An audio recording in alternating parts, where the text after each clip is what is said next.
warahmatullahi wabarakatuh. Alhamdulillahirabbil alamin wassalatu wassalamu ala asyrafil anbiya mursalin sayyidina Muhammad wa ala alihi wa sahbihi ajmain. Rabbi shrah li sadri wa yassir li amri wahlul 'uqdatam min lisani yafqahu qawli. Allahumma shalli ala sayyidina Muhammad wa ala alihi wa sahbihi wa barik wa sallim. Rabbi yassir wa la tu'assir, Rabbi tamimil khair.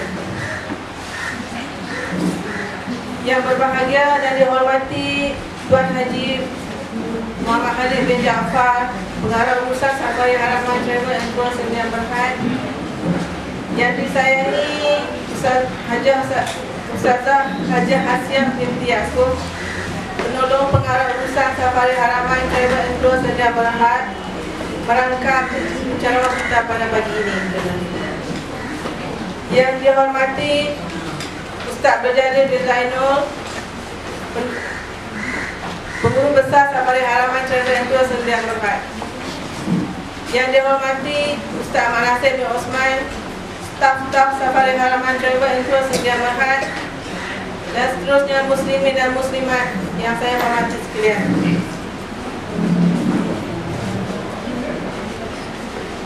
Selamat datang diucapkan kepada semua bakal tetamu Allah. Semoga kita sentiasa berlindungan dan rahmat Allah Subhanahu wa taala. Bersyukur kita kepada Allah Subhanahu wa taala dengan limpah kurnia-Nya dapat kita berkumpul sekali lagi di dewan yang barakah ini, khusus muslimah ataupun khusus Umrah Bersiri 2015. Semoga kita sentiasa mendapat barakahnya, insya-Allah.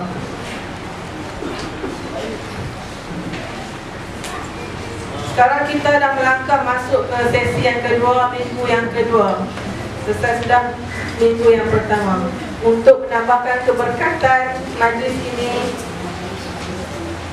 seperti biasa, marilah kita sama-sama menadahkan tangan, mengaminkan bacaan doa yang akan disampaikan Ustaz Ahmad Nasir bin Osman. Persilakan.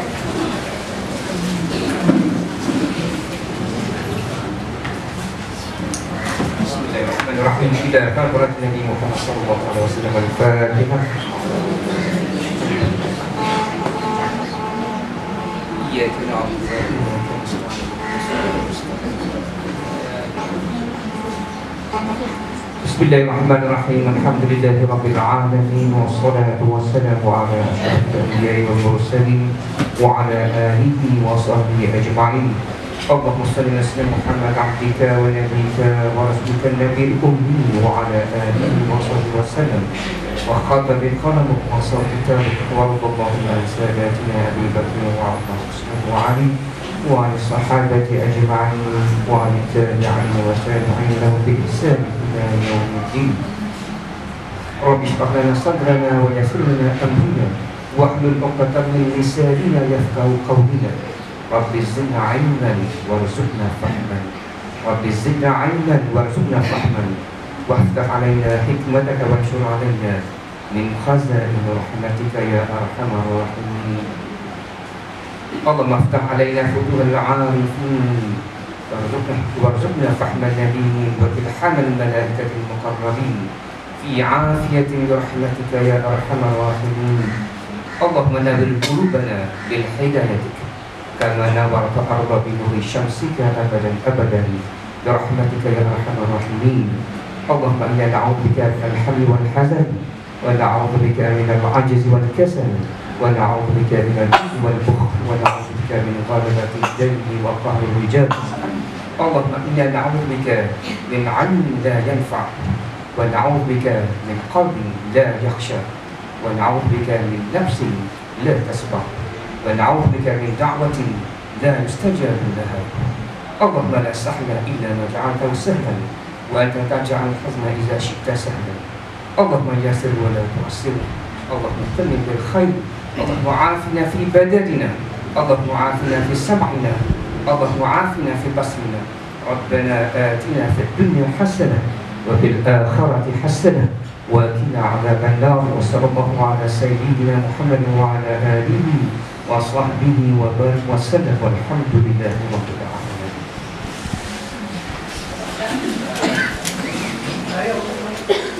Amin, amin ya rabbal alamin. Majlis mengucapkan terima kasih Ustaz Manasir bin Osman.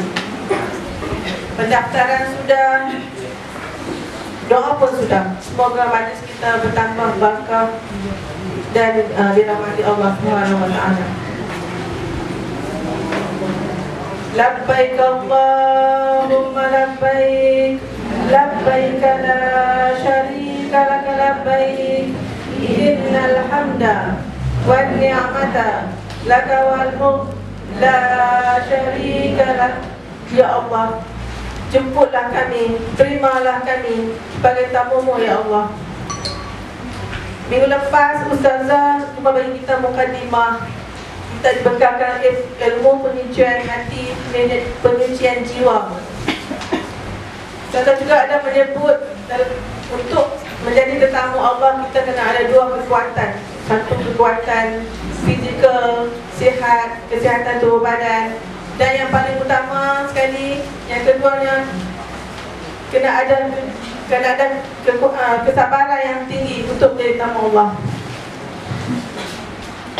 Tanpa melengahkan masa, dengan besar hatinya majlis menyebut insan yang kita sayangi, Ustazah Hasyiah binti Yaakob, untuk menyambung sesi kita yang pada hari ini. Persilakan.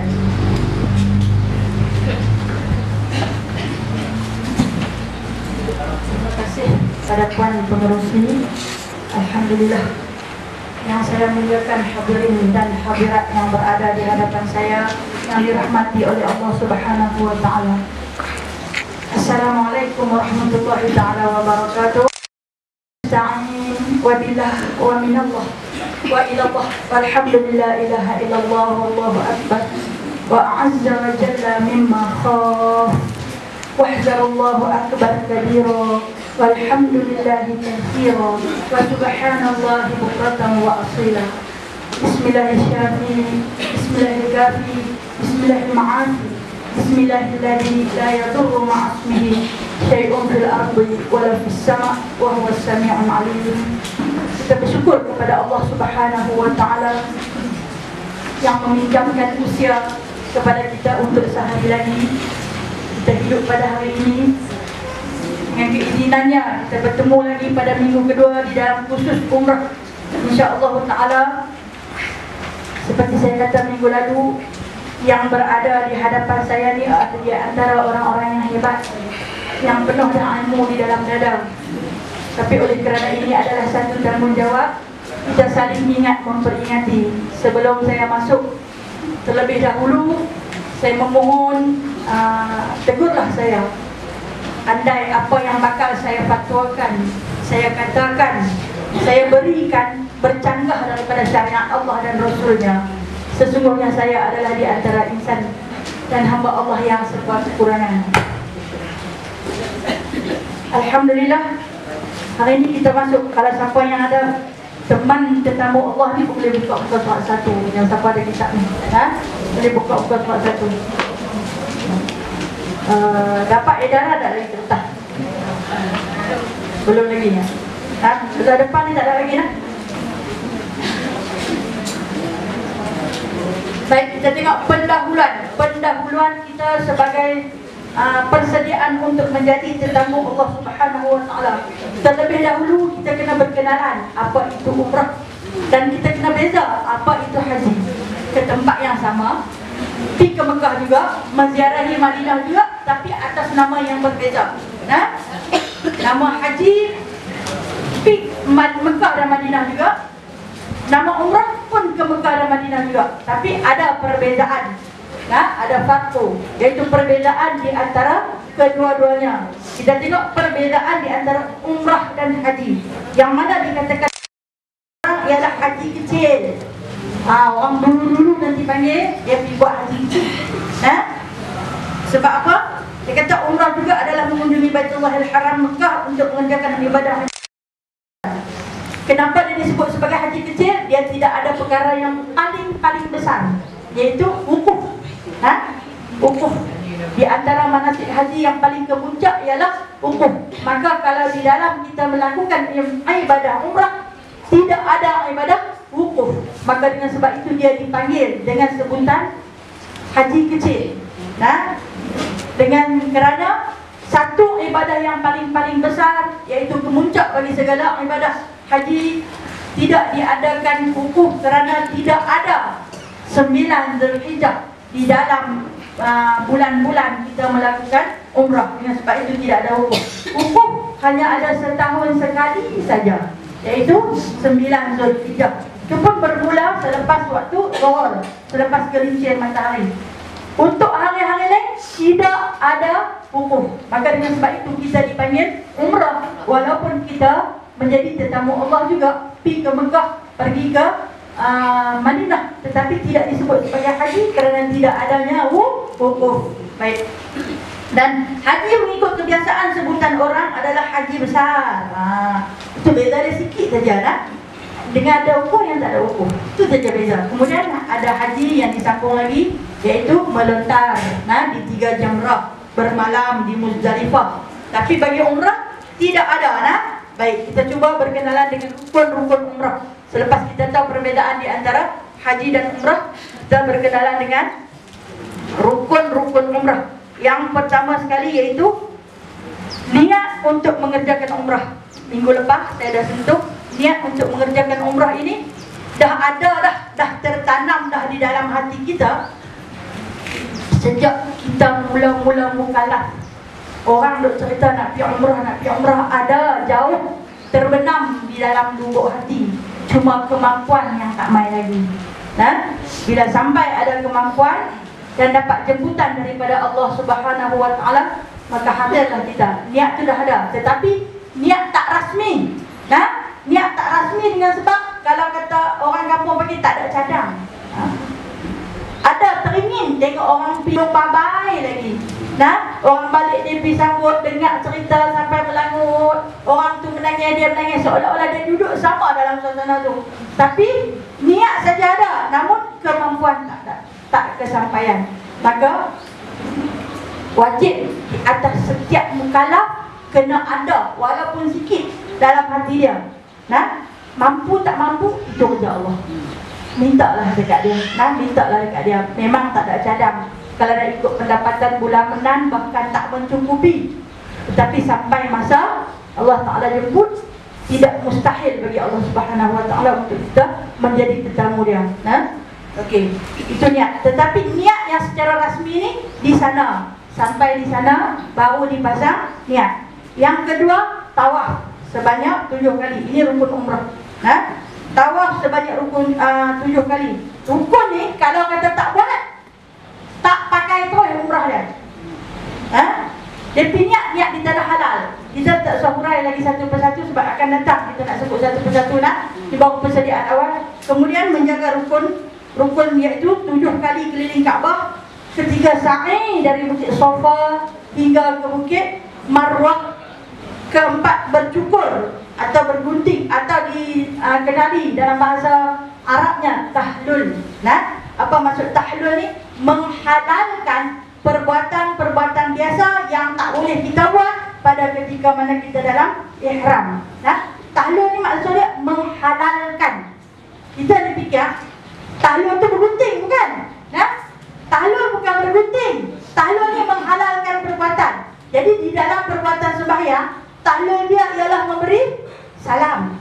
Di dalam ibadah berpuasa, tahlulnya iaitu berbuka puasa.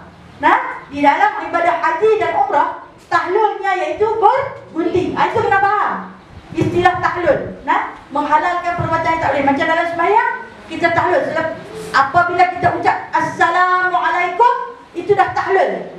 Bolehlah nak bergerak lebih daripada 3 kali, nak minum air, nak makan. Sebab kita dah pun bertahlul dengan kalimah Assalamualaikum. Dan dalam puasa, dalam kita melakukan ibadah puasa, kita bertahlul dengan kita minum air ataupun makan. Itu tahlul kita. Tetapi untuk ibadah haji dan umrah, kita bertahlul dengan cara kita bergunting ataupun bercukur. Itu kena faham maksud tahlul. Okey, yang kemudian yang kelima tertib, iaitu menurut susunan tertib. Tak boleh tawaf dulu, lepas tu baru niat. Tak boleh sa'i dulu kemudian tawaf. Maka ikutlah turutan. Kena ikut turutan. Dan kemudian wajib umrah. Dia ada wajib umrah kan? Wajib umrah yang pertama berniat ihram di miqat. Berniat ihram di miqat. Boleh catat miqat tu apa makna? Miqat ini bermakna tanah halal. Tanah halal. Berniat ihram di miqat. Miqatnya ialah tanah halal. Allah Subhanahu wa taala jadikan kota Mekah dan kota Madinah masing-masing mempunyai sempadan haram dia. Sempadan haram daripada Masjidil Haram dan sekitarnya ialah 16 km. Macam mana boleh berlakunya miqat tanah halal, tanah haram ni? Tanah haram berlaku di Mekah, di mana ketika Nabi Ibrahim alaihissalam membina Kaabah. Kaabah siap dibina. Dan ada satu lubang yang ditinggalkan. Satu lubang yang ditinggalkan, Jibril datang dengan membawa seketul batu yang putih, cemerlang gemilang cahaya dia. Putih bersih. Dan sejauh-jauh cahaya tu sampai, disukat sebagai tanah haram. Sejauh-jauh cahaya daripada batu itu sampai. Dan batu itu ditafsirkan oleh ulama berasal dari surga, yang hari ini dikenali dengan nama Hajarul Aswad. Batu hitam. Asal dia berwarna putih. Dia menjadi semakin hari semakin hitam dengan sebab titik-titik hitam berasal daripada dosa yang dilakukan oleh umat manusia. Maka hari ini hitam terus. Asal dia besar, tapi berlaku beberapa peristiwa. Kaabah runtuh, dihanyut oleh banjir dan sebagainya. Dia pecah. Kalau hari ini dia pecah kepada 7. Tak besar mana dalam besar-besar ibu jari ni saja. Lepas tu dia pelekat di situ. Bukan ketak yang bulat tu dia ada. Dia kecil-kecil saja tinggal. Dah pecah, dia pun tak mau bagi hilang habis kesan sejarah tu. Jadi pelekat dia tu, semen dia, kemudian diletakkan kembali di tempat yang pernah baginda sallallahu alaihi wasallam letakkan, iaitu dikenali dengan nama penjuru Hajarul Aswad. Itu dipanggil penjuru Hajarul Aswad. Okey. Jadi sukatan daripada dialah maka tersukatnya tanah haram. Apa yang tak boleh dilakukan di atas tanah haram itu, di antaranya iaitu kalau kata kita bukan dalam ihram, tapi kita tak boleh buat selagi kita berada di atas tanah haram, mencarut ataupun bergaduh sama-sama kawan, maki hamun di atas tanah haram. Dan lagi iaitu menebang pokok-pokok, sebarang jenis pokok jangan tebang. Habis kita tengok bila kita tengok habis yang dia duduk kerak pokok tu, yang tu nak mengindahkan memang kerja mereka. Kita jangan duduk kerja kerak pokok pula. Bagi kita diharamkan. Okey, baik. Itu yang keduanya. Yang ketiga iaitu memburu binatang yang halal dimakan dagingnya.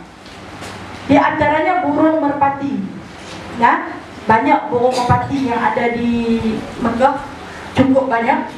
Dia nanti main duduk di tepi-tepi kaki kita, ataupun waktu kita lintah pergi semayang dengan balik semayang tu, banyak dia di situ. Jangan tangkap. Dia sedap ni kalau makan. Itu kena bayar dam. Memang dia gemuk-gemuk, dia pun makan kenyang. Berkilat-berkilat pun. Jadi di antara perkara yang diharamkan atau menyakiti dia pun tak boleh. Dan lagi, kalau kita tak ambil makan pun, hampak dia saja tak boleh. Tapi kalau bermain, boleh. Kalau sekadar nak pergi tangkap gabak dengan dia, nak main dia bagi dia terbang, boleh. Bukan kita hambat, bukan kita buru dia dengan sebab kita nak makan, tapi sekadar nak main dengan burung. Tak ada apa nak main, duduk tang tu. Nampak burung pada main. Jadi budak-budak balik makan es krim sambil jalan kaki. Jadi budak-budak balik. Kalau di Malaysia ni, kalau kata orang tua-tua antara kita ni makan es krim sambil jalan kaki, orang kata tua tu kurang. Tapi kalau di Mekah, nak pergi semayang sekali, nak balik semayang sekali, nak balik lah. Nak pergi tu dia malas sikit kumuk. Kalau nak balik tu ada saja di tangan seorang satu, sambil berjalan, sambil makan, sambil berjalan, sambil makan. Kalau yang tertib sikit dia duduk, rasa duduk lambat. Makan sambil jalan, tak kira pukul 3 pagi ke, pukul 2 pagi ke. Ya, jadi duduk-duduk balik. Okey. Kalau suami isteri pun, waktu itulah paling romantik. Berpegangan tangan, terpisah sikit, bergaduh, berjanji. Tapi tak jumpa berkelahi. Ni ujian di tanah haram. Jaga perkataan. Jaga perkataan. Sebab apa? Sebab tanah haram. Ujian. Sama-sama kawan pun kita bergaduh. Hang kata kat aku kata dekat hang. Itu di atas tanah haram. Jadi yang nak kita nak cerita ni pasal Miqat. Jauh daripada, lebih daripada 16 km. Kecuali Tan'im saja yang Rasulullah kita dekat. Dekat. Dia lebih kurang dalam 3 km. Tak jauh mana. Tapi nak sampai dia mila-mila tambah Arab. Kalau dia nak ambil tambang kat kita lebih, dia bawa kita pusing kata lorong. Kita ni ingat jauh lah. Pasal itulah dia ambil sampai 2-30 rial. Apa-apanya tak jauh, dekat saja. Dia pergi lah kat lorong-lorong mana kita bukan tahu lah. Jadi nak mencari tanah halal untuk berniat. Miqat. Itu disebut miqat. Apa makna miqat? Tanah halal untuk kita berniat. Sama ada berniat umrah ataupun berniat haji. Baik. Tempat berniat ni dia ada, kalau dalam buku ni dia sebut 2. Sebenarnya dia ada banyak, namun yang paling popular bagi orang-orang Malaysia yang ada pada kita, pertama Bir Ali, iaitu dalam perjalanan kita nak sampai ke Mekah. Kita keluar daripada Madinah, jarak dia dalam 15 km, jumpalah Bir Ali. Lepas jumpa Bir Ali, sambunglah perjalanan itu. Kenapa dia panggil tanah halal? Sebab di Mekah, di Madinah pun ada tanah haram. Siapa suka tanah haram di Madinah? Rasulullah SAW yang menyukat tanah haram di Madinah. Sebab dia kata, ya Allah, seperti mana kau turunkan kedamaian, ketenangan pada kota Mekah, maka kau berikanlah ketenangan dan kedamaian pada kota Madinah 2 kali ganda. Ya Allah, seperti mana engkau haramkan tanah Mekah, maka engkau haramkan juga tanah Madinah daripada berlaku pertumpahan darah. Itu munajat baginda sallallahu alaihi wasallam. Maka Jibril pun turun lalu menyukat tanah haram di dalam kota Madinah. Disukat dengan sejauh 16 km juga. Kalau kata kita dalam perjalanan kita pergi, makin dekat tanah dia makin hitam, makin hitam, makin hitam. Tanah Madinah dikenali dengan bukit dia, batu dia dan tanah yang berwarna hitam. Apa ada di situ? Ada kesuburan dan ada kekayaan. Itu perbicaraan tentang tanah. Okey. Yang kedua iaitu di Tan'im. Yang kita lalu dekat-dekat, dia paling dekat dengan Mekah. Yang paling disukai sekali oleh orang Malaysia, dia nanti pergi berniat di Tan'im. Tan'im ni dia sebenarnya dia adalah miqat Sayyidatina Aisyah radhiyallahu anha. Iaitu ketika mana beliau haid. Kita tahu perempuan yang dalam keadaan haid, dia tak dapat mengerjakan umrah pada ketika tawaf. Dia tak boleh buat tawaf. Alif pun dia boleh buat tawaf. Sebab apa? Tawaf itu ada dalam masjid. Jadi masuk masjid tak boleh, tawaf pun lagi-lagi tak boleh lah. Bila mana dia haid, dia boleh berniat. Boleh. Wajib bila dia lintas miqat, dia kena berniat. Terutama sekali untuk umrah yang pertama kali. Bila dia lintas miqat tu wajib dia berniat. Kalau kata tak mau, dia dalam haid, dia main dari Madinah, orang semua singgah, dia tak mau dengan sebab dia haid, tak boleh berdosa, hukum dia berdosa besar. Wajib dia berniat. Sebab dia tak ada apa lagi. Dia kena niat, maka dia tunggulah sampai haidnya kering. Yang berlaku kepada Aisyah radhiyallahu anha, dia dah habis, dah bila mana dia selesai, tak dah selesai buat satu lagi. Selepas dia berniat saja di Bir Ali, kemudian dia haid. Dia terpaksa menanti untuk tempoh yang beberapa hari bagi kering darah haid dia, untuk dia menyelesaikan umrah yang pertama. Habis selesai dia teringin kalau Madinah. Bila Rasulullah nak balik ke Madinah, dia gaduh Rasulullah. Dia rasa tak puas hanya dengan satu umrah. Jadi dia nak buat umrah kedua. Umrah kedua ini dipanggil umrah sunat. Yang pertama tu wajib, yang kedua tu sunat. Dan benda ni Rasulullah pun faham. Kita ni kalau kita buat benda sekali lalu, rasa tak puas kalau tak diulang sekali lagi. Andai ada yang tercarik, yang terkoyak di dalam ibadah wajib kita awal tadi, maka ditampung oleh ibadah yang kedua, iaitu umrah sunat. Sebab tu bila mana jemaah tanya saya, umrah kedua ni nak buat kat ayah ataupun kat mak, saya nanti sekat, jangan lagi ya, jangan dibuat pada si mati lagi. Sebaliknya buat untuk diri balik. Sebab kita tak tahu yang tadi betul ke tak betul. Yang kemarin kita buat tu cukup ke tak cukup. Sebab kita ni baru sampai. Kena yang tak pernah tengok Kaabah ni baru duduk tengah-tengah, baru nak cari tang mana Safa, tang mana Marwah, baru nak tahu pintu masuk, tak ada turun kuat. Dua esok dia nak buat kat orang lain. Tak boleh. Nah, sebab dibimbangi kalau tidak sempurna. Tapi bersangka baik dengan Allah, setiap amalan yang baik itu diterima oleh Allah Subhanahu Wa Taala. Namun pelengkapkanlah lagi dengan ibadah sunat, buat dulu untuk diri dia sendiri.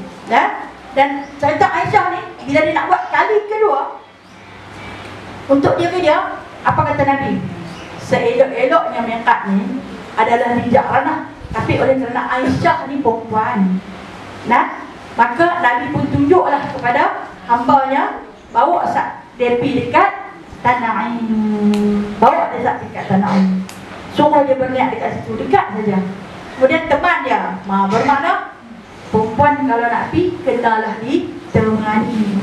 Walau dia hebat macam mana sekalipun, kalau dia duk ulang selalu pergi pun, dia jangan merasa angkuh, takabur. Dia boleh pergi seorang-seorang dia. Kena bawa teman, walaupun teman yang pergi tu tak ada niat pun nak buat umrah. Dia tak mau buat, aku tak mau buat, aku baru buat, aku letih, kaki sakit, tak boleh, jom teman pun jadilah. Namun dinasihatkan sangat-sangat untuk jemaah perempuan, bawalah teman jemaah lelaki di kalangan kita. Tapi jangan tinggal lelaki tu seorang saja, jadilah kedai pula. Walaupun miqat itu miqat Sayyidatina Aisyah, tapi itu di antara miqat yang ketiga. Yang kata Nabi, kalau boleh yang sebaik-baiknya pergi ke Ja'ranah, itu yang terbaik. Bila ni Ja'ranah mahal, 30 rial baru sampai. Dia jauh. Pergi ke Ja'ranah, dia kira 16 km, kena pergi cari tempat tu. Itu yang terbaik. Okey, kalau ikut package kita akan bawa ke Ja'ranah lawatan, kita akan bawa ke Hudaybiyah, itu miqat yang seterusnya. Jadi kalau kata jemaah yang pergi sampai ke Hudaybiyah tapi tak berniat umrah, rugi. Sampai ke Ja'ranah dia tak berniat umrah, dia rugi. Sebab yang tu dia masuk dalam package. Yang masuk dalam package tiga kali umrah, iaitu Bir Ali, Ja'ranah dan Hudaybiyah. Tana'im kita pergi dengan bayaran duit sendiri.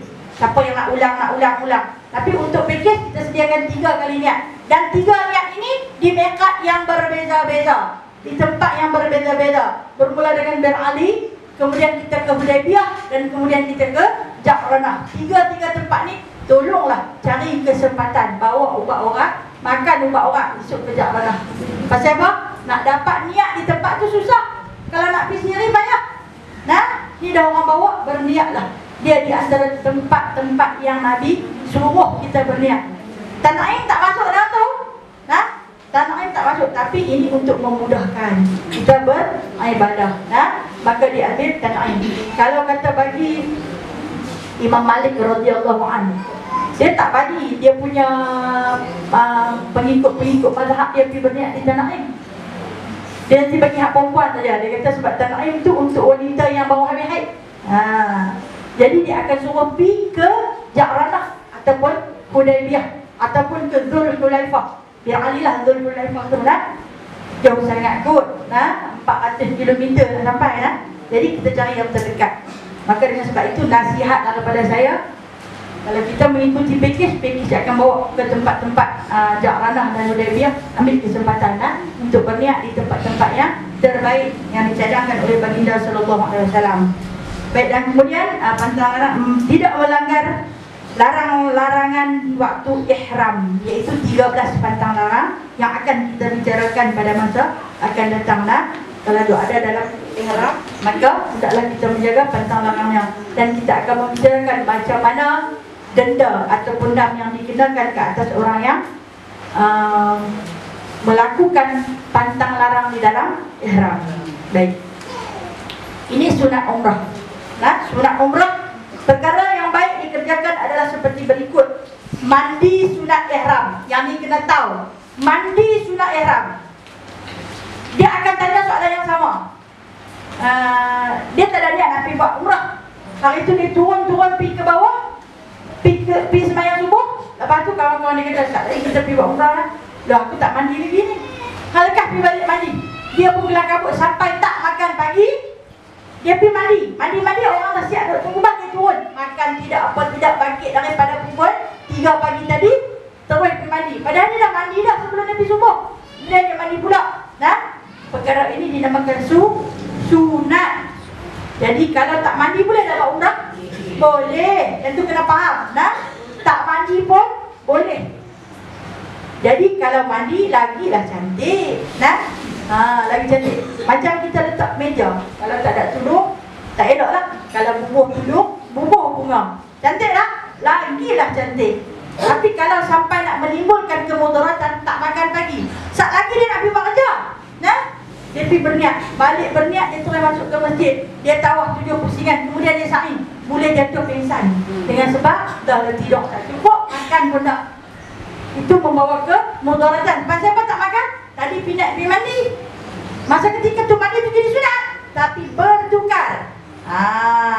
Nak jaga benda sunat, tapi kena jaga kemaslahatan, kebaikan pada diri kita sendiri. Mandi sunat ihram atas nama mandi sunat hanya ada di Mekah saja. Di Madinah tak ada mandi sunat ihram. Okey? Last kali hari nak keluar daripada Madinah baru dia main. Baik. Di rumah ada tak? Di rumah tak ada. Cik nak ihram tak mana? Baik. Yang kedua, solat sunat tawaf. Solat sunat tawaf ni, habis tawaf 7 kali pusingan. Di antara tempat-tempat yang Nabi kata tempat yang paling makbul, apa sembahyang lah belakang makam Ibrahim. Kita orang Malaysia alhamdulillah tertib dan cantik. Dia takkan duduk betul-betul belakang makam Ibrahim, tapi dia hunduk pikuk jauh kat tempat yang dia tak mengganggu orang tawaf. Dia nampak kok jauh, itu makam Ibrahim dan dia duduk berbetulan. Walaupun jarak dia 100 elok, tapi berbetulan dengan tu, maka dikira tempat mustajab. Kemudian dia cari penjuru Hajarul Aswad. Walaupun jauh, dia tengok betul-betul dia dengan penjuru tu. Maka dia berdiri di situ. Walaupun dia dah naik ke atas dalam masjid, ataupun dia naik tingkat 2, tapi dia berbetulan dengan penjuru Hajarul Aswad, maka itu dipanggil tempat yang mustajab. Jangan duk gagah pergi sembahyang juga di situ, mengganggu orang tawaf. Itu hukumnya haram. Nak buat kerja sunat, tapi dia jadi haram sebab kita ganggu. Kecuali ada lapang, ada ruang, boleh masuk. Kalau tak ada ruang, kita seorang-seorang nak kita pacak tentu orang halal tak mapi baby ni nak cari tempat mustajab. Jangan sampai menyakiti hati orang lain, menyakiti jasad dan tubuh badan mereka dengan sebab kelakuan kita nak cari tempat mustajab. Allah Ta'ala tak bagi kita lalu itu. Kita nak minta sesuatu, tapi minta dengan tertib. Dan yang ketiga, mengucuk ataupun istilah Hajarul Aswad. Yang ni paling mencabar, terutama untuk perempuan. Lelaki tak apa, lelaki paling mudah. Sebab lelaki ni dia memang tempat dia tentu. Tetapi untuk perempuan, sunat atas nama sunat bagi lelaki, tetapi harus bagi perempuan. Jangan duka cita kalau balik main orang tanya dapat kucuk tak? Tak dapat, dia pun tak bawa. Tapi tak payah. Tak payah. Sebab saya petik kata-kata daripada Sayyidina Umar radhiyallahu anhu. Wahai batu, aku ni kalau aku tengok Rasulullah kucuk aku takkan kucuk. Tapi pasal aku tengok Rasulullah kucuk sebab aku kucuk. Okey, kita ni kita berkawan. Dalam kita kawan, balik main seorang kawan, kami senang pergi dapat kucuk tak ada siapa. Dia pemerung. Di Jannah Haram tu dia pemerung. Pernah ke Hajarul Aswad tu tak ada orang. Dia nanti berhenti sat waktu sembahyang wajib tu. Sat lagi elok bagi salam, dia pun terbang tu habis. Nampak melayang, dia pergi terus. Yang kita orang perempuan ni gagah dia pergi terbang tu, dia terbang dengan telekung-telekung. Tak apa, aku puas hati. Puas hati pasal dapat kucuk. Kucuk ada rosak pun tak tentu kalu batu tak kenal pun. Nyatanya rambut gelap berserabai ke depan. Nah, okey. Saya kata kalau benda tu harus bagi perempuan sampai membuka aurat, apa jadi? Haram. Dan kemudian bersinggung-singgung dengan orang lelaki. Perempuan ni dia banyak aksesori.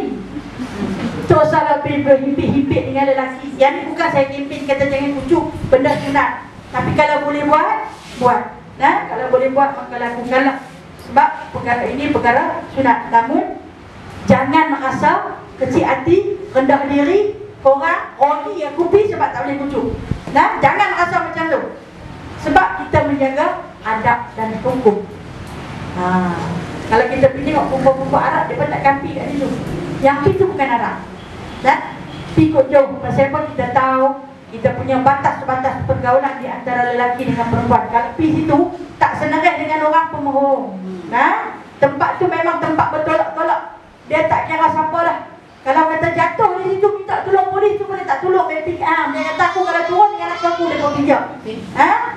Jadi jangan merasa sedih kalau tak dapat pergi. Okey, lagi satu. Tempat dia di Multazam. Pintu yang ada gantung tu kan. Okey.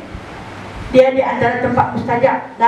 Ada doa yang diciptakan oleh ulama-ulama. Wahai Tuhan, aku bergantung di bendui pintumu. Aku minta padamu. Itu di antara munajat-munajat. Bila bergantung di situ, apat pada bahagian dada. Apat pada bahagian dada dan letak pipi sebelah kanan. Okey. Kemudian pada bahagian kemaluan bagi jarak sikit. Tak kira lelaki ke perempuan memang buat macam tu. Perempuan ni terkapak di pintu tu, dia main kapak kat belakang. Benda tu sunat. Tapi kawan tu main kapak kat belakang, kita jadi hadir balik. Kalau kata sebesar saya pun jadi kecil, tak apalah. Kecil dah perempuan. Bila dia main kapak, dia seronok. Dia terkapak kat belakang kita ni rasa dilindungi. Lagu-lagu tengok bapak Arab dilindungi. Nak buat kerja sunat, nak minta pada benda ibadah. Jangan buat pada benda yang haram. Jangan buat pada benda yang haram. Itu kena jaga, tolong jaga. Tak apa saya kata. Allah tahu bila Allah jemput kita menjadi tetamu dia, dia layan kita sebaik mungkin. Bergantungkanlah hati penuh-penuh dengan Allah Subhanahu Wa Taala pada setiap perbuatan, pada setiap perkataan, pada setiap niat. Bergantung terus dengan Allah. Allah tahu. Kalau hari ini aku tak dapat, mungkin akan datang. Ataupun macam ni, waktu kita bertawaf, setiap kali kita sampai di Hajarul Aswad, kita disunatkan istilam. Istilam, iaitu mengucuk. Jadi kita tak boleh, kita cuma boleh flying kiss. Doa angkat lagu tu je. Doa angkat macam tu je. Waktu tu boleh kita niatkan dalam hati, ya Allah, aku ni punya teringin nak kucuk. Tuhan saja yang tahu, Hang saja yang tahu ya Allah. Tapi aku tak terdaya. Kita tengok dekat situ ni jadi bercampur aduk lelaki dengan perempuan. Yang lelaki ni sampai terbit yang ihram. Punya lawan betul tak? Sebab apa? Sebab nak berebut, nak kucuk tu saja. Saya kata kalau lelaki manis juga dipandang, tapi perempuan tak manis langsung. Duduklah telangut dekat situ. Orang nak bagi can. Betul-betul segak lagu mana, mereka tak bagi masing-masing nak berebut, nak ambil pada tempat tu. Maka bagi tahu kat Allah, aku teringin nak kucuk ya Allah, tapi aku tak mampu, tak dapat. Saat lagi kita balik, kawan kita dapat, kami kucuk tak ada siapa situ. Abang ada orang pemohong. Kita nak haram yang ada pemohong banyak-banyak. Okey. Dan yang kemudian, yang keempat sunat umrahnya iaitu talbiyah. Talbiyah yang tadi awal-awal Cik Puan pengerusi kita sebut labbaik Allahumma labbaik, labbaik la syarika laka labbaik, innal hamda wan ni'mata laka wal mulk la syarika lak. Waktu bila? Waktu kita mula-mula niat umrah, terus talbiyah. Kalau dah ni, dia rumah duduk saja-saja tu kata. Pasal kita ni dah ada niat nak jadi tetamu Allah. Kata. Kalau tak erti, mula-mula tengok buku dulu. Saat lagi dia nak jadi lebay. Lebay Allahumma lebay. Ada ayat lebay Allahumma lebay. Dia jadi sampai ulang lebay berkali-kali Kata daripada lari, buka buku tu kata, walaupun dalam keadaan perlahan, duk sahut panggilan daripada Allah Subhanahu Wa Taala. Jangan nanti pergi sana baru nak kata. Nah, tu yang dah jadi lebay-lebay. Kita kata labai, dia kata lebay kan. Kita ni nak buat amalan biarlah dengan berilmu, walaupun sikit tetapi beramal yang dipandang oleh Allah Subhanahu Wa Taala. Okey, dan seterusnya perjalanan ke tanah suci, nah, perjalanan kita ke tanah suci.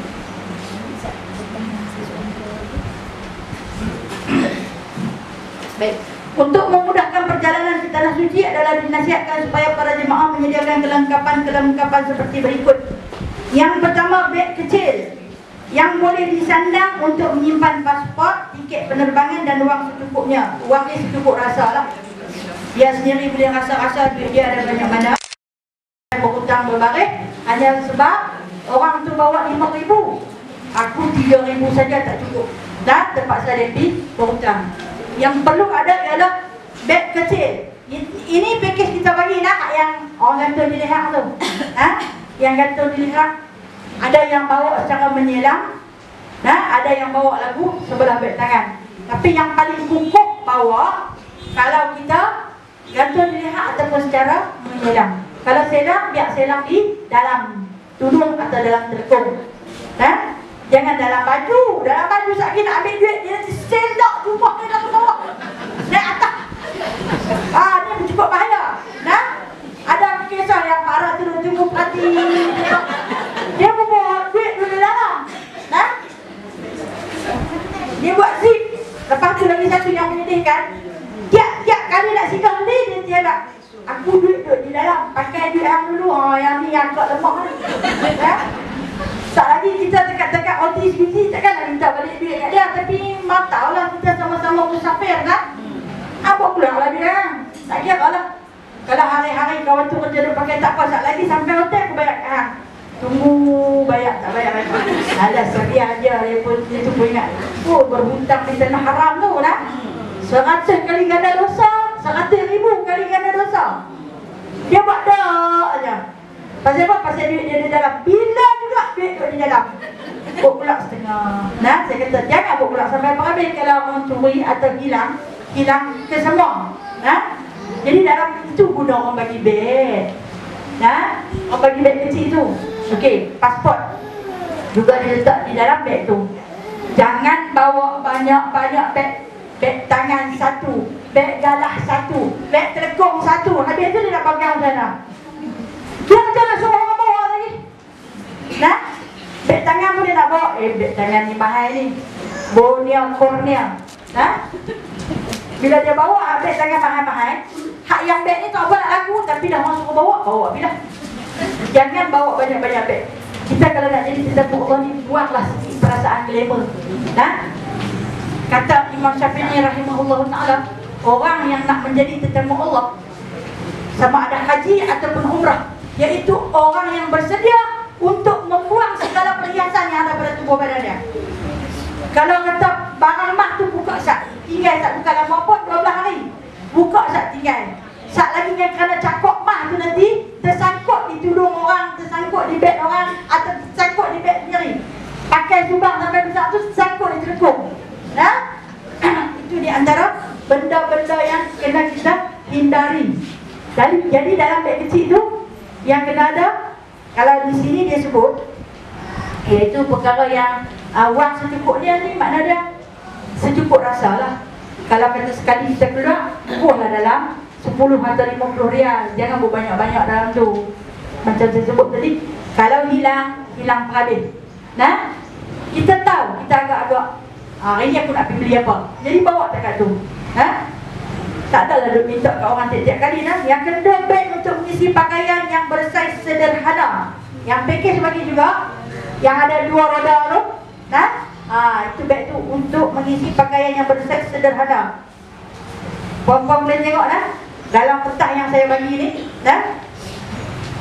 Di dalam beg kecil tu ada ubat-ubatan. Kalau kata yang darah tinggi, kencing manis, dan yang sama waktu dengannya, dan ubat dalam beg kecil itu.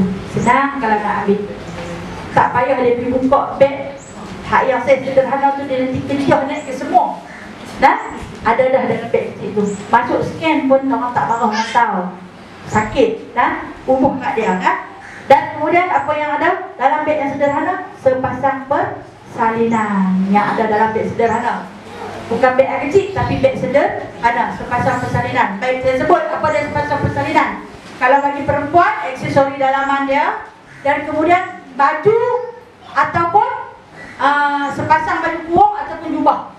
Kalau jubah kena ada seluar panjang. Jangan dia pakai jubah saja berkembang-kembang kot lah, di dalam tak ada apa. Okey, kalau lelakinya sepasang persalinan, seluar dah, baju ataupun jubah dah, tak berhenti-henti. Okey. Itu di dalam beg yang sederhana. Beg besar, di dalam bagasi yang besar. Apa yang kena ada? Gunting kecil. Nak pesan. Yang ni saya ingat Ustaz Khalid nanti pesan berkali-kali. Gunting kecil, ataupun kepik kuku. Bubuh di dalam beg besar. Dia terima petua. Orang tu dia pergi umrah, dia tu pergi haji. Bubuh dalam beg kecil tak apa. Bubuh dalam kaki baju, gulung bubuh. Dia nampak. Tak boleh bubuh. Tak lagi bila habis scan tu, dia punya beg berbunyi. Dia tu nanti suruh buka juga. Hak yang orang lain jalan dah. Tinggallah dia sorang-sorang. Pasal apa? Pasal dia bubuh juga gunting dalam tu. Dalam duk pesan, dalam duk pesan. Tengok cek dalam buku-buku yang kita bawa. Bawa buku daripada orang nak masuk ke universiti punya banyak. Tapi lagi satu apa kita tak baca. Tengok dalam buku tu ada gunting. Bila dalam buku tu ada gunting, ni terima petua. Petua soncang.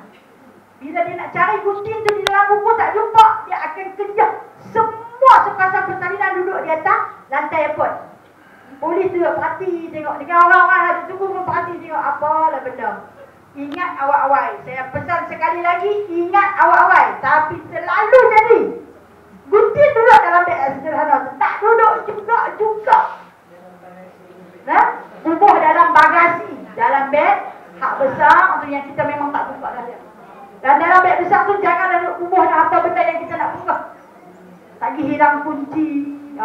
Ni perkara biasa. Kunci selalu dapat 4. Satu pegang kat kita, satu bubuh rata-rata. Hilang 4. Ambil pisau, belok kau ambil. Jadilah kalau begitu ujian dalam perjalanan. Okey. Kemudian 4 pasang jubah. Itu dalam bagasi. Dalam bagasi 4 pasang jubah. Kalau lelakinya yang selesa pakai baju Melayu, bawa baju Melayu. Kalau yang selesanya pakai jubah, boleh bawa jubah. Ingat di sini pun banyak jubah. Tapi kalau dia kata tak payahlah, bawa 2 helai cukup, nanti nak pergi beli di sana pun boleh. Ringan sikit beg dia. Balik esok lah. Tapi saya kata yang paling selesa untuk orang yang tak mahu masuk, dia bawa 4 pun dah cukup selesa. Sebab di sana badan berpeluh pun tak berbusuk. Lagu di sini sini kita pakai baju setengah hari dah pun cuau dah pun Tapi kalau di sana selain pakai 2 kali. Ni saya nak bagi cadangan lagu yang saya buat. Hari ni pakai jubah ni, esok tak pakai. Pakai hal lain. Nampak macam bersalin tapi dia tak salin pun. Lusa dia pakai balik. Hak yang esok dia pakai tulak pula dia pakai. Tapi kira kalau satu dia pakai 2, satu dia pakai 2, maka mencukupi sampai hari dia balik. Cukup. Tak payahlah bawa banyak-banyak. Ni dia kira duduk 14 hari, 14 helai baju, 14 helai baju, 14 helai seluar. Tu tak cerita hak yang dia nak beli bawa 14 helai ni. Kan? Bukan apa benda ni membebankan untuk kita nak bawa. Okey. Kemudian 3 helai telekung. Paling cantik dan selesa untuk perempuan 3 helai telekung. Kalau kata 2, sikit sangat. Sikit sangat. Dah pakai satu, kemudian nak cari satu. Kalau 2 tu basah, tu jadi susah nak kena pinjam hak orang lain pula. Paling selesa 3 helai. Okey, kalau kata dia tak pakai telekung, dia pakai tudung macam ni biasa, jadi dia tutup balung dia ni. Kita kan ada balung. Okey. Dia tutup balung dia, maka dia bolehlah bersembahyang dengan memakai tudung biasa ni. Selagi tudung itu menutup aurat pada keseluruhannya. 2 helai kain batik, Dua helai tudung. Tudung tak banyak, telekung lagi banyak pada tudung. Tudung tak banyak. Tudung ni untuk di tepi ziarah-ziarah saja. Tapi yang selalu biasa-biasa kita akan pakai telekung. Dan kemudian 2 helai kain batik. Okey, kain batik ni. Kain batik ni ada orang yang buat basah satu. Dengan dia nak salin. Apa hukum orang ke tanah haram mandi telanjang? Saya rasa dengar macam pelik. Hukumnya harus, tapi sunat kalau kita pakai kain basah. Saya bawa lah kain basah, dia kata. Pasal bukan siapa tengok dalam bilik. Memang siapa tak tengok. Kita ni Allah dah jemput dekat sangat-sangat dah. Malaikat punya ramai lah dekat situ. Kita duduk mandi telanjang. Itu terpulang. Nak mandi telanjang pun tak apa. Tetapi paling baik bawalah kain basah. Tu saya kata 2 helai. Kalau kata 2 helai kain batik bagi perempuan, 2 helai kain pelekat bagi lelaki. Kena bawa. Dan kemudian tuala. Tuala ni selalunya hotel akan sediakan tuala. Tapi saya kata kita bawa juga. Kalaulah hotel tu tak bagi tuala, kita tak marah kat orang sangat. Ni sekejap lagi dia marah hotel apa tak ada tuala. Ni lagu ni lah, murah ambil lagu ni. Macam-macam akan keluar daripada mulut lidah dia. Dan 7, sabun basuh. Yang nak basuh selalu stukin. Sabun basuh, kalau sabun di sana ada, tapi dia tak bagus. Bawa sabun daripada Malaysia. Kemudian sabun mandi. Lepas tu berus kot tak tanya. Selalunya kalau jubah, yang kaki jubah tu. Yang hitam. Dan kemudian ubat gigi. Ubat gigi kalau bawa yang kecil, korang daripada 100 ml boleh bawa dalam beg kecil. Tapi kalau bawa yang besar punya tu, kena buka dalam beg besar. Shampoo ke apa ke. Tengok dulu. Dia kalau dia tulis 100 ml, boleh ambil, kita bawa buah di dalam beg sederhana. 100 ml. Lebih daripada 100 ml, jangan buah dalam beg besar. Dia tak buat. Kalau tidak sayang. Beli bawa shampoo mahal-mahal, bawa besar. Niat baik, cantik, tak lagi boleh pakai satu bilik dengan dia. Boleh. Tapi bubuh di dalam beg besar. Lagi satu spray ni. Spray uduk. Spray uduk kalau bawa botol saja, tak apa. Tapi jangan bawa yang lagi. Naik kapal terbang, lagi dia bagi ayak. Kita tuang dalam botol tu. Boleh kita buat beruduk. Ni dia dah isi ayak siap-siap. Dia pun timbang dengan botol-botol. Kalau botol tu pun RM3-4 juga lah kerja dia. Jangan isi ayak lagi. Biar dia kosong. Naik atas kapal terbang lagi, dia akan bagi ayak. Buah dalam tu. Nak minum pun boleh, nak beruduk pun boleh. Saya ingat dalam satu botol uduk tu, boleh beruduk lebih daripada 10 orang pun manfaat dia. Boleh tolong kawan-kawan yang lain lagi beruduk. Jangan pergi basuh kecil pula dengan ayak-ayak tu. Dan kemudian stokin 5 pasang. Ini bagi perempuan. Stokin 5 pasang untuk perempuan. Perempuan memang pakai stokin sungguh-sungguh. Tapi pastikan stokin itu stokin yang tak nampak kulit, tak nampak warna kulit. Kita pakai kita cek tengok. Selalu bahagian yang paling cekal bahagian tumit. Tengok tumit, nampak warna kulit kita, tak sah tawaf. Tak sah tawaf, tak sah umrah. Niat tak ada lagi. Kita ni dah niat lain dah. Rupanya tawaf tadi tak sah dengan sebab terbuka aurat. Yang tu kena jaga. Stokin kalau kata nak pergi beli yang murah-murah, dia jarang lah. Bagilah mahal sikit. Kalau dia jual 3 helai RM10, rasa tak mahal sangat kot. 5 helai cantik. Okey, bagi lelaki memang tak boleh pakai stokin pada ketika dia berihram. Tapi lepas ihram, saya nak nasihatkan untuk jemaah lelaki yang duk jalan ulang-alik ke Masjidil Haram atau Masjid Nabawi, boleh pakai stokin apabila kita luar daripada ihram. Sebab tumit orang lelaki dia suka pecah. Pecah tumit dia nanti sampai berdarah. Dia nanti kena sama ada angin panas atau angin sejuk. Dia tetap akan pecah. Selalunya lelaki akan ada masalah. Termasuklah tapak kaki dia nanti pecah sakit. Yang terbaik, dia sapu-sapu lotion, dia pakai stokin. Ulang alik dengan berstokin. Walaupun pakai kasut slipper. Untuk menjaga kaki. Sebab apa orang perempuan dia tak ada masalah pecah kaki dia? Sebab dia ada stokin. Tapi orang lelaki kalau dalam ihram haram. Tak boleh pakai. Dan seluar panjang di dalam jubah. Yang ni pandai-pandailah nah. Yang ke-10, selipar harian 2 pasang. Pasal apa saya suruh 2 pasang?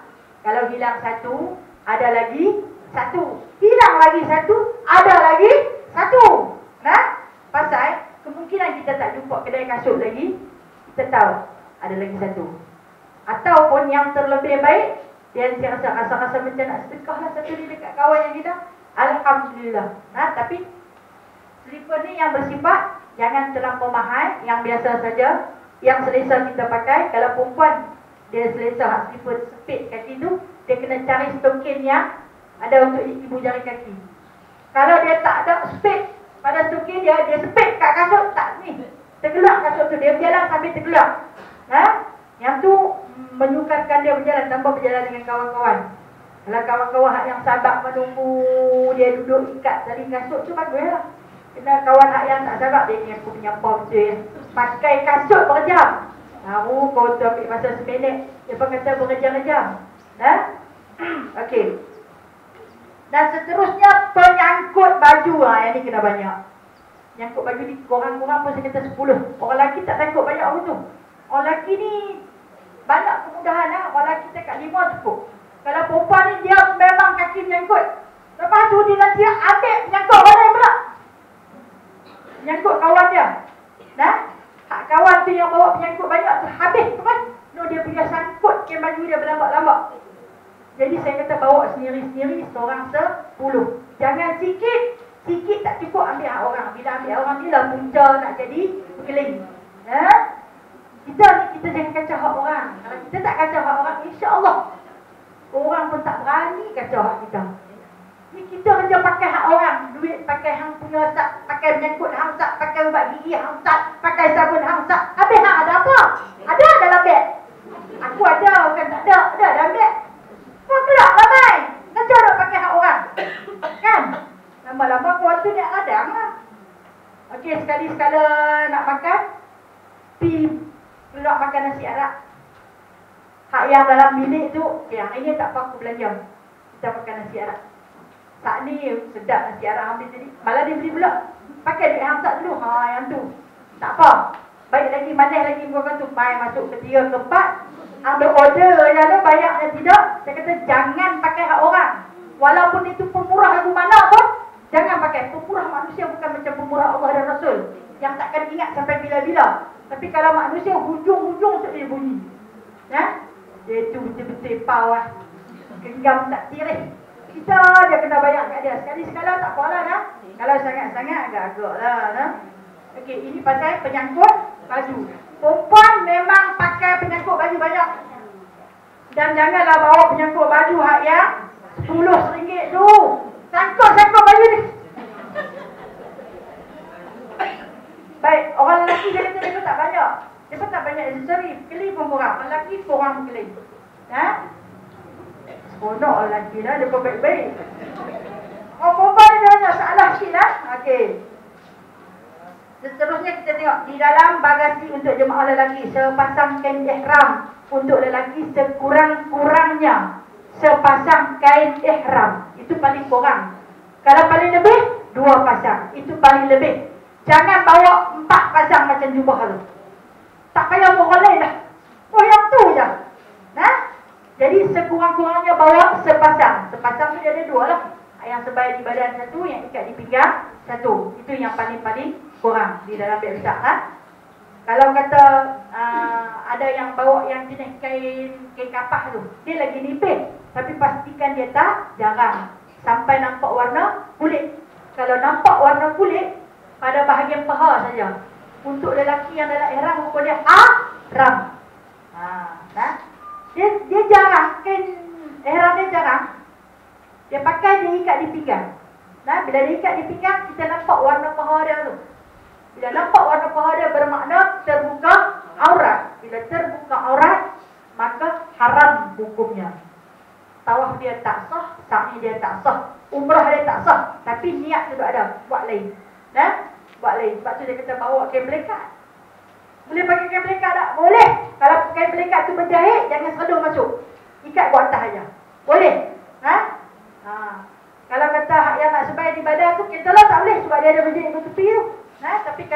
pelekat yang dah berjahit, jangan sarung masuk. Kalau sarung masuk itu pakaian berjahit, tapi dia kena belik ke atas. Maka tak apa, katalah kita dalam ihram, kita nak pergi mandi. Kita nak pergi mandi, takkan nak masuk dengan ihram tu. Maka kita boleh ambil kain pelekat. Tapi jangan masuk dalam sentuh. Faham kan masuk dalam sentuh? Belik ke atas saja. Okey. Tali pinggang jangan lupa, tak ada tali pinggang, tali rapia pun boleh. 2 helai kain pelekat, 3 helai jubah atau pakaian solat. Jubah ni kalau pergi di Mekah, saya ingat semua orang pakai jubah. Itu tradisi. Okey. Yang pentingnya pakaian tu pakaian yang bersih, kemas dan paling penting sekali menutup aurat. Dan 2 pasang kasut bagi lelaki juga, 3 helai seluar panjang. Seluar panjang ni kok nak berjalan untuk tepi-tepi tu, ataupun nak pakai dalam jubah. Kita ada lawatan, kita ada 3 kali lawatan. Dalam lawatan tu kalau dia nak pakai seluar panjang, bawalah. Ketika nak pergi, pakai satu, nak balik satu, dan berjalan di sana satu. Sebab tu dia kata 3 helai. Tu banyak sangatlah. Kalau bagi lelaki nak bawa selai boleh? Boleh. Selai itu pakai pi, selai itu pakai berjalan, selai itu pakai balik. Boleh tak? Boleh. Tapi tak secukup rasa. Okey. Penyangkut baju macam orang perempuan juga, dan duit secukup rasa. Faham-fahamlah. Saya tak mahu nak tetapkan di sini duit berapa sebab lah ni RM tu dah jatuh banyak sangat dah. Tapi sepaling-paling kurang 1,000. Paling kurang 1,000 RM. Kalau tukar pun mungkin dapat dalam 800 rial lah, ni tak banyak lah. Tak macam dulu lah. Kalau kata 1,000 tu sedap nak pegang lah. Kalau dia fikir nak bawa buat apa, aku kan nak pergi beli apa. Terus pembohong orang kata tak mau beli apa. Kalau kata nak bawa takat-takat 200, nak musafir jauh sangat, jangan minta. Balik boleh tukar balik. Boleh ditunaikan dalam RM dan boleh diguna. Bawa bagi lebih tak apa. Dan jangan banyak sangat-sangat. Tak lagi dia main tak duit dia hilang. Berapa? 10,000. Makcik tak boleh carilah. Nak tolong ganti. Kalau nak buat derma kilat dekat kawan-kawan pun musafir juga. Dia pun bolehlah bagi seorang sikit. Jangan terlampau banyak. Dan jangan terlalu sedikit sehingga menyusahkan orang. Sebab kita buat persediaan untuk dam. Anda nak tahu? Dalam-dalam untuk jaga pantang larang, kita kena dam. Sekok kambing. Sekok kambing sekarang dah 450. 400 hingga 500. Kena kita bawa 500 saja. Habis dia tu. Kata yang paling sedap. Paling sedap lah paling sikit. 1,000. Itu paling sikit. Kalau ingat 5-6 tahun yang lalu, 1,000 tu banyak dapat lah. Pilih tak banyak. Sikit saja itu yang paling-paling minimum. Paling sikit bawa banyak tu. Sebab saya kata persediaan untuk dam. Jangan sayang dekat duit. Balik esok kita boleh tukar balik. Okey. Selesai. Untuk apa yang nak diisi di dalam beg kecil, gantung di leher, beg sederhana dan bagasi. Ada soalan buat masalah ni? Tak ada? Tak ada, kita teruskan adab perjalanan. Baik. Adab untuk menjadi musafir Allah Subhanahu Wa Taala. Pertama, orang telefon dah dapat visa. Kita nak keluar lah. Dapat visa, abang dah tarikh sekian, pukul berapa. Yang perlu ada kepada diri kita, mandi sunat musafir. Saya bagi contoh. Kita nak bertolak lepas asar. Lepas sembahyang asar. Jangan mandi sunat lepas asar. Mandi sunat musafir boleh daripada awal pagi tidak mandi boleh dah. Awal pagi tidak mandi boleh dah. Kalau dia nak mandi zuhur, okey. Dia nak sembahyang zuhur, dia mandi siap-siap sunat musafir pun boleh dah. Jangan dia nak sembahyang asar, dah orang nak bertolak lepas asar, dia sat lagi orang azan asar baru aku nak pergi mandi sunat musafir. Itu tak elok. Yang sebaiknya kita buat persediaan daripada awal agar kita tak jadi panik ataupun pelabah. Okey, mandi sunat musafir ni tak susah. Niat Melayu saya kata, kalau niat Arab susah. Ayat tu habis sekolah baru nak masuk niat. Sampai ayat tu terjun kena kulit kepala tu, maka niatlah sahaja aku mandi sunat musafir kerana Allah Taala. Baik, kalau kita nak ikut sunnah lagi dalam mandi ni, kalau Nabi ni dia ajar jurus daripada kaki kan, kaki kanan, kaki kiri, paha kanan, paha kiri, pinggang kanan, pinggang kiri. Baru sampai ke bahagian tengkok tu. Kemudian masa tu niat dah. Niat dah. Dan akhir sekali ke kepala. Itu nasihat Nabi. Sebab apa? Kalau kata badan kita jenis panas. Badan kita ni panas sebab apa? Kita gelabah, jadi panas ha? Kita panik, jadi panas. Jadi tak mau bagi kita rasa panik. Kalau nak berjalan jauh susah hati, saya faham. Dia nanti fikir sebulan lagi nak pergi ni, dalam hati dia kembang cincuk. Bolehkah aku ni nak pergi? Rasa susah hati sangat, layak ke ni? Tak lagi apa Allah Ta'ala nak buat kat aku. Dia tak buat apa. Dia kan maha pengasih. Dia tak buat apa. Kalau dia bagi ujian kat kita, dia akan bagi jalan penyelesaian. Dia tak akan menzalimi kita. Jadi saya kata, buatlah macam Rasulullah ajak mandi tu jurus daripada bawah lah sekali, tunggu 7 saat atau 5 saat, baru jurus kepala. Itu di antara sunat-sunat orang yang musafir. Lepas tu, solat sunat musafir. Okey. Setengah pendapat kata solat sunat musafir ni kena keluar dulu, baru sembahyang dah. Daripada rumah, pakai siap-siap. Jangan sembahyang dulu baru nak pakai baju. Pakai baju siap-siap. Pakai apa yang dia nak pakai, dia pakai siap, lepas tu dia sembahyang. Jangan takut saiz patah. Biar api patah saiz pun kerana Allah. Aku sayang pakai baju tu, tak ikut pakai. Aku duduk sujud, aku duduk antara 2 sujud, redok baju tu balik. Jangan sayang pada saiz baju dengan sebab nak menyembah Allah. Kita nak menghadap Allah kan nak menghadap orang. Perindahkan pakaian untuk Allah Subhanahu Wa Taala. Pakai elok, kalau nak bubuh minyak wangi pun bubuh lah. Siap-siap pakai yang secantiknya. Kalau token pakai siap. Kasut tu lagi. Ia kan kasut pula. Jadah. Sembahyanglah sunat musafir. Dia pun ajak sana kuliah dengan kulhu saja. Rakaat pertama kuliah ayyuhal kafirun. Surah Kafirun. Rakaat kedua surah Al-Ikhlas. Dan kemudian doa. Ini dalam buku ni doa yang dicadangkan. Kalau kata kita tak mau baca, tak apa. Bacalah sebarang jenis doa. Saya kata doa ni doa yang terbaik. Doa yang terbaik daripada hati kita. Sebab itu ikhlas, bukan siapa-siapa paksa. Kita nak abad ke Allah. Ya Allah, hari ni aku nak tinggal dalam rumah tu. Aku tinggal rumah aku ni, harta lah. Walaupun tak ada apa, bubuhkan lantai tu harta kita. Aku nak tinggal harta aku ini, ya Allah. Aku tinggal dekat hang. Aku tinggal ahli keluarga aku ini, ya Allah. Aku tinggal dekat hang. Aku minta hang tolonglah jaga. Dan peliharalah perjalanan aku pergi dan balik. Itu sembang. Sembang terus dengan Allah Subhanahu Wa Taala yang Maha Pengasih, Maha Penyayang, Maha Mendengar. Dan dia akan memberi bantuan serta perlindungan, insya-Allah. Tapi kalau nak ikut doa ni sendiri-sendiri boleh? Boleh.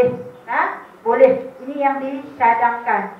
Kemudian muka surat 6, bacaan sebelum meninggalkan rumah. Ni nak keluar. Okey, kita kadang-kadang kita panggil orang suruh mai, bawa turun. Keluar daripada rumah kan? Kita nanti duduk depan pintu. Hari tu tak kerti nak kata apa dah. Duduk terpacak tunggu kau ni nak kata apa. Yang kawan tu kamu turun pun duduk pasti dia nak kata apa. Tak kat dia. Okey, kita ada cadangan. Ini cadangan bukan wajib. Baca surah Al-Ikhlas sekali, baca Qul a'udzu birabbil falaq sekali, baca Qul a'udzu birabbin nas sekali, dan diakhiri dengan ayat kursi. Kalau di sini sebut 3 kali panjang sangat. Dah duduk terpacak depan pintu dah, tak lagi tinggal. Baca sekali-sekali. Okey, di antara perkara-perkara yang dicadangkan oleh ulama-ulama untuk orang bermusafir. Dan kemudian berjalanlah keluar dengan kaki kanan. Kalau dulu kita ingat orang kata, jangan kali belakang, jangan kali belakang. Jemaah tu pergi kali tu. Boleh. Kali nak masuk balik pun tak apa. Dulu pantang larang dia ikut tradisi. Kepercayaan tahyul. Dulu dia pun sibuk pelari betul lah, tak apa. Pada hukum tak menjadi kemudaratan. Dia boleh patah balik, dia nak duduk sat pun tak apa. Tak menjadi satu kepayahan ataupun berdosa. Dan dalam penantian dia tu banyak-banyaklah dia berzikir. Janganlah menangis sangat-sangat sampai makan tidak nak tinggal sat saja. Saya tahu tangisan kesedihan berpisah ni mungkin yang rasa-rasa macam pi tak balik dah. Jadi tak salah untuk menangis. Tapi saya kata jangan melampau-lampau sangat sampai jatuh lembek tersepuk. Dosa pi lah kali tu. Sebab lembek dosa pi dah ada dalam rumah. Kan sampai tak boleh nak peregang nak atas pun duduk lawan tarik tangan lagi. Dosa. Baik. Doa apabila nak keluar dari rumah. Bismillahirrahmanirrahim. La hawla wa la quwwata illa billahil aliyyil azim. Ini doa yang dicadangkan oleh baginda Nabi sallallahu alaihi wasallam. Nak langkah keluar kita disebut pada Allah. Bismillahirrahmanirrahim. Dengan nama Allah aku serah dekat. La hawla wa la quwwata illa billahil aliyyil azim. Tidak ada daya, tidak ada upaya, melainkan dengan kekuatan daripada Allah Subhanahu Wa Taala yang Maha Mulia. Serah terus. Maka di situ akan dilantik oleh Allah Subhanahu Wa Taala para malaikat yang akan menjaga perjalanan kita sepanjang jalan. Insya-Allah. Anda ditakdirkan ada kesukaran-kesukaran dalam perjalanan akan Allah Taala selesaikan hasil daripada doa yang dicadangkan oleh baginda sallallahu alaihi wasallam. Dan kemudian doa ketika menaiki kenderaan, walaupun selalunya ketua PKS nanti baca, kita cuma aminkan. Tak semestinya kita tak payah belajar dan tak semestinya kita tak menghafaz sebab dia ini di antara amalan harian. Dan doa ketika menaiki kapal terbang, Bismillahirrahmanirrahim. Bismillahirrahmanirrahim wa mursaha inna rabbina laghafurur rahim. Okey, ini di antara doa-doa yang dicadangkan. Majreha ni untuk diperjalankan di atas kapal, sama ada darat ataupun lautan ataupun udara. Dah berjalan dah. Okey, baru baca. Ni seronok teruja nak kapal terbang, tak dan nak duduk, tangkap gambar. Lawan nak selfie, doa pun tak baca. Hantar ke anak boleh sampai? Untuk nak jadi tetamu Allah Subhanahu Wa Taala ni kena betul-betul bergantung terus dengan Allah Subhanahu Wa Taala. Jangan seronok sangat Dan amalan dalam perjalanan banyakkan membaca ayat kursi. Ini semua adalah satu cadangan yang dicadangkan oleh ulama-ulama. Jangan duduk saja tetapi teruslah berzikir mengingati Allah Subhanahu Wa Taala di dalam perjalanan. Okey, ketika mana kapal terbang nak naik, waktu kapal terbang nak naik, pesan Nabi SAW. Sebab Nabi buat ketika Nabi nak Isra Mi'raj. Kita nak kapal terbang, Nabi nak borak. Nabi berzikir Subhanallah, Subhanallah, Subhanallah, Subhanallah sampai kapal terbang tu stabil di atas. Okey? Sampai kapal terbang tu stabil di atas. Kemudian kita nak kata apa pun katalah, asal nak lena atau teruskan dengan labbaik Allahumma labbaik. Teruskan. Kemudian bila nak turun, ni Nabi naik borak dia cerita waktu dia turun borak tu nak turun ke bawah. Kita nak kapal terbang, waktu kapal terbang tu nak turun ke bawah, Allahu Akbar, Allahu Akbar, Allahu Akbar. Allah lah yang maha besar, yang menurunkan kenderaan yang berada terapung di udara untuk mencecahkan ke muka bumi. Sambil berzikir, jangan berhenti sampai kapal terbang tu berhenti, baru kita berhenti. Berzikir Allahu Akbar, Allahu Akbar. Setengah kalau yang gayak tu akan kurang gayak dia. Kalau yang takut nak kapal terbang tu akan kurang rasa takut dia. Hasil daripada berzikir. Ini di antara yang diajar. Okey, apa yang patut kita buat? Pesan kepada waris yang kita nak tinggalkan tu. Kalau kata kita mati, jangan sekali berebut-rebut, bagi seorang sikit wasiat. Itu wasiat. Saya kata yang paling baik tulis. Apa pergi 12 hari sampai nak kena tulis wasiat, mana tahu? Mana tahu? Kalau kita mati tak jadi apa? Kat mereka takkan bergaduh dengan sebab berebut-rebut. Sebatang pen pun kalau kita mati hak kita, dia menjadi harta warisan.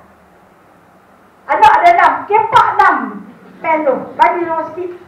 Dah pakat mau, kata sulung aku lebih. Lelaki pula bagi kat dia hak batang dalam tu. Yang lain bagi kat perempuan seorang sikit. Yang ni kita buat saya kata dia antara benda yang kadang-kadang terlepas pandang. Okey. Dan satu lagi, ini di antara yang Nabi pesan masa kita nak keluar musafir tu, pesan ke orang yang kita tinggalkan, sahabat-sahabat yang bersalam, yang berpelukan dengan kita. Lepas dah kita minta ampun, minta maaf, pesan dekat kawan yang kita nak tinggalkan, apa dah? Doa untuk aku. Kita nak pergi tempat mustajab tapi kita minta dia tolong doa untuk kita.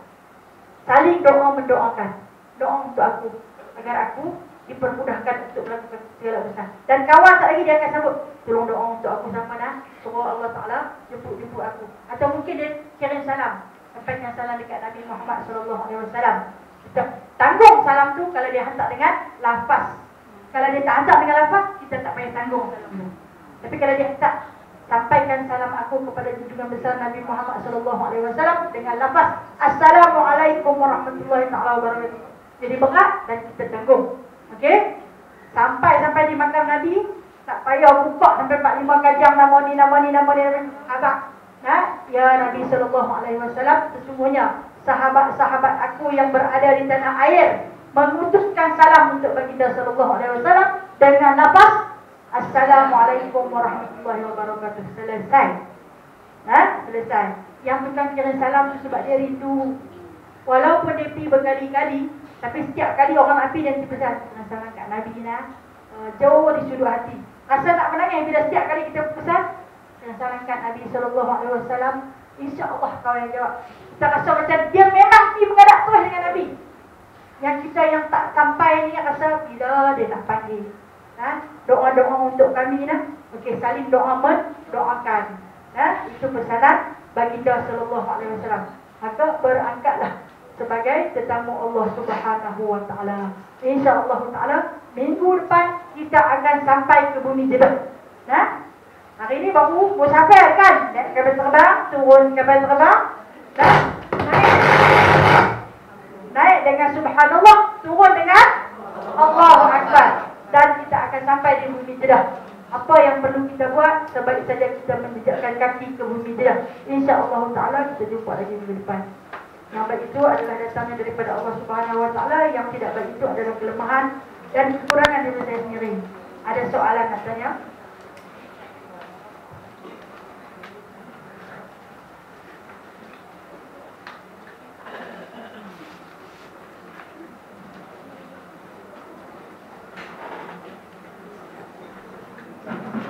Alhamdulillahirrahmanirrahim. Majlis mengucapkan jutaan terima kasih kepada Ustazah Haji Hasiah Budi Yaakob.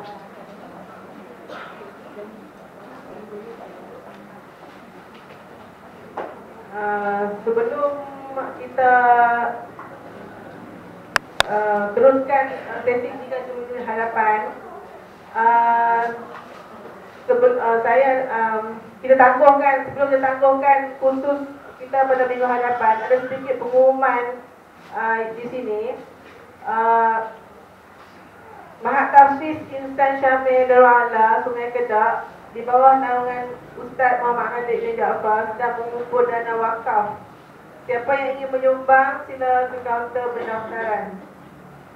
Begitu juga dengan pendaftaran pelajar-pelajar baru untuk Mahat Tafsir. Siapa yang berminat, sila ke kaunter pendaftaran. Satu, kepada jemaah yang belum dapatkan kain ihram dan telekung, juga boleh menuntut di kaunter pendaftaran. Sebelum tu kita jemput tuan pengurus besar kita, ada sedikit pengumuman mungkin. Silakan.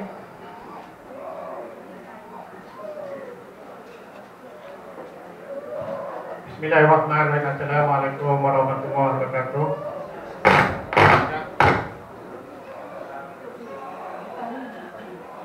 Ya, kan semua pengumuman ini saya bawakan pada tuan-tuan dan puan. InsyaAllah. Yang saya muliakan Ustazah Hasiah, Ustaz Ali bin Jaafar, Puan Pengusi Masjid, Puan Siti Nurhaudah, Ustaz Nasir kita. Alhamdulillah pada pagi ini semua berjalan lancar insyaAllah. Di sini kita mengumumkan 3 pengumuman, iaitu yang pertama, iaitu pasport kita. Yang tuan-tuan bagi kita ada yang bagi surat nikah tak cukup, surat beranak tak cukup. Alhamdulillah, semua dah selesai dah. Alhamdulillah. Dan sekarang ni proses kita dokumen-dokumen itu dah sampai ke Putrajaya. InsyaAllah kita tolong doakan semoga proses permohonan visa kita akan berjalan lancar insyaAllah. Masa ni so far tak ada masalah di peringkat pengurusan kita dan juga Putrajaya. Dan juga kita yang akan berlaku sikit kegusaran kita bila mana akan sampai di Muassasah Arab Saudi. InsyaAllah itulah dugaan yang akan menguji kita ketebaran kita. Dia akan telefon kita, Ustaz, pasport bisa keluar lagi. Kami nak penuhi Ustaz. Bila Ustaz, sabar Ustaz. Sehingga kami buat pengumuman bisa keluar, baru kami amal pada tuan. Selagi kami tak kuat tuan-tuan dan puan, bisa tak keluar lagi. InsyaAllah tuan-tuan, jangan risau. Kita doa sama-sama mulai hari ini. Kita tolong berdoa sama-sama semoga permohonan visa kita berjalan lancar insyaAllah. Okey. Yang kedua, untuk pengumuman tuan-tuan dan puan, kita dah mula untuk mengambil bayaran penuh untuk pakej tuan-tuan dan puan. InsyaAllah tuan-tuan boleh berhubungi pengurusan kita di pejabat untuk bayaran penuh tersebut. Ataupun tuan-tuan dah bank in, ataupun sebulan pada tuan-tuan, yang pentingnya tuan-tuan kena hubungi kita bila dah bank in. Tuan-tuan ataupun nak memerlukan nama akaun kita, tuan-tuan boleh telefon kita. Kita boleh bagi nama akaun, mudahkan kita. Bayangkan 5 jemaah nak kena bawa cash ke pejabat kita. Bayangkan 6,000 kali 5 berapa banyak tuan-tuan perlu bawa ke pejabat kita. InsyaAllah. Bila tuan-tuan maklum pada kita, tuan-tuan nak bank in, kita boleh bagi nombor akaun syarikat pada tuan-tuan dan puan. InsyaAllah. Boleh tak kalau macam tu? Lagi mudah. Dan kita akan keluarkan resit pada tuan-tuan dan kita akan WhatsApp pada tuan-tuan ataupun kita akan bagi hand terus pada tuan-tuan resit pembayaran tersebut. Macam tu mudah kan tuan-tuan? InsyaAllah. Okey tuan-tuan dan puan, yang ketiga ingin saya maklumkan pada tuan-tuan iaitu pakej terbaru yang kita lancarkan untuk tahun depan, iaitu pakej haji swasta. Bagi nak ambil haji ni? InsyaAllah. Lamatkah lagi agak-agak tuan-tuan punya kota Nabi Mekah tu untuk dapatkan hajjah haji ni? Lambat tuan-tuan. Kalau tuan-tuan belum daftar, saya minta tuan-tuan pergi daftar di tabung haji. Tengok giliran tuan-tuan berapa puluh tahun kena tunggu. Kalau korang-korangnya tuan-tuan belum tunggu 40, 50, 60 tahun tuan-tuan. Bayangkan umur kita, umur saya 46 tahun, kena tunggu lagi 40 tahun, 85 tahun. Tak nampak dah saya macam ni. Saya macam tu nak minta. Tapi alhamdulillah insyaAllah kita pemudahkan tuan-tuan, iaitu kita melalui pakej haji swasta yang kita lancarkan pada hari ini. Tuan-tuan nak bersama dengan kami untuk pergi haji. Haji bersama Safari Haramain Travel and Tour dengan cara mudah, iaitu cuma 18,000 saja. Macam mana tu Ustaz? 18,000 pula. Pakej tipu kan ni? Dah. Kita melalui kerjasama dengan tabung haji yang memberi kuota pada kita. InsyaAllah. Macam mana proses untuk dapatkan haji tersebut? Yang pentingnya tuan-tuan kena berdaftar dengan tabung haji dan penuhkan akaun tuan-tuan di tabung haji, iaitu 9,950. Itu wajib kena penuh. Dan tuan-tuan akan dapat dia punya slip pendaftaran haji. Bila dapat slip pendaftaran haji tersebut, tuan-tuan datang ke pejabat kita dan daftar dengan kami. Bapak kami akan uruskan kuota permohonan haji tuan-tuan. Iaitu dengan 8,000 kita akan uruskan permohonan haji tuan-tuan untuk tahun depan. Boleh pergi tahun depan. InsyaAllah kita cuba. Minat tak ni?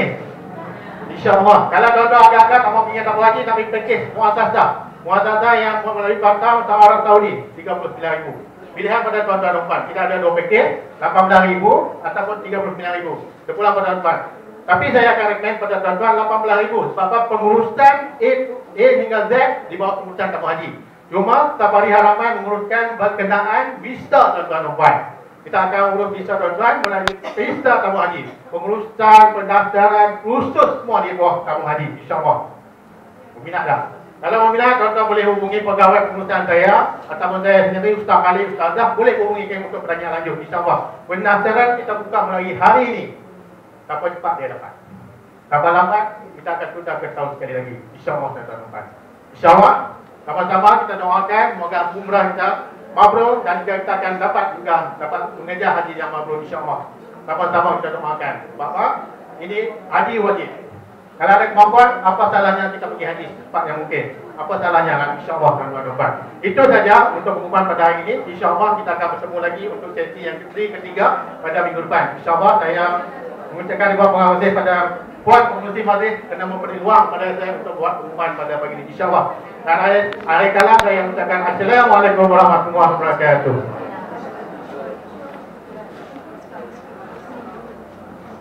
Terima kasih Ustaz Berjadil.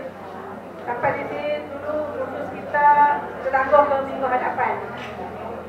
Sekali lagi saya bagi pihak Safari Haramain merakamkan ribuan terima kasih kepada muslimin dan muslimat yang hadir pada hari ini.